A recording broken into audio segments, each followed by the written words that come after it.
Bonjour à tous et bienvenue sur cette nouvelle vidéo de la chaîne Naturaponie. Salut Johan.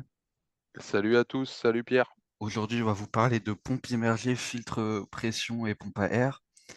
Vous voyez à l'écran le schéma de notre construction du projet qu'on s'est fixé de réaliser.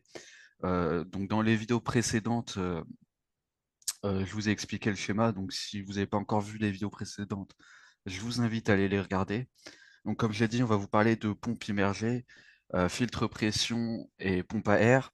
Donc, tout d'abord, en ce qui concerne la pompe immergée, donc la pompe immergée sert à envoyer l'eau du bassin 2 vers le biofiltre rectangulaire.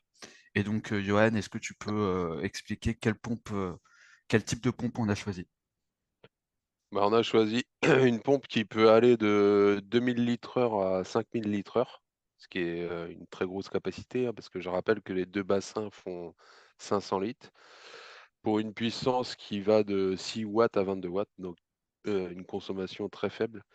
On peut utiliser la pompe soit de façon immergée, soit de façon déportée du bassin. C'est plus risqué quand c'est déporté du bassin, puisque il y a un risque de désamorçage et d'usure, voire de casse de la pompe. Donc voilà, elle sera de façon immergée, c'est sûr, dans un premier temps. Ok, et donc on a décidé de faire circuler l'eau dans le système.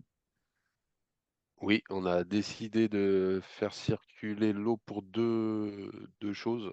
L'eau stagnante, c'est mauvais pour la qualité de l'eau et ça permet de...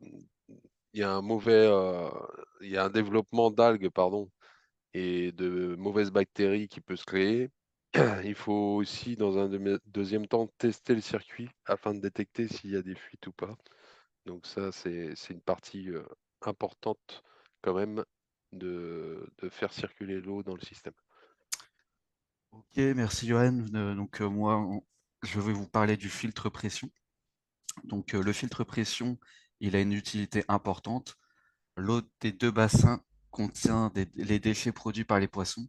Via cette pompe, cette eau est acheminée vers le filtre pression. Le filtre pression va traiter l'eau en capturant les particules solides, permettant ainsi une eau plus propre. Ensuite, l'eau sera acheminée vers le biofiltre.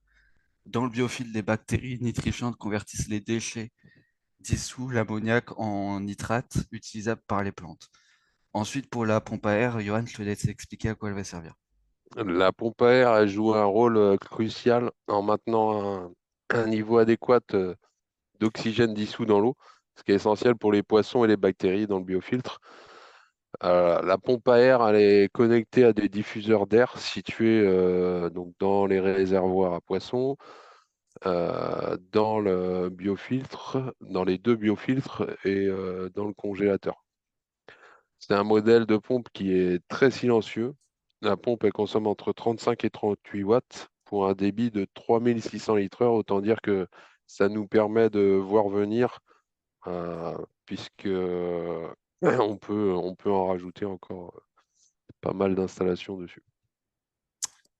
Ok, merci Johan. Donc merci à tous d'avoir regardé la vidéo. Je vous rappelle qu'on a un groupe Facebook où on partage des photos et des vidéos exclusives de la construction. Donc n'hésitez pas à le rejoindre et merci à tous. À bientôt. Merci, à très vite.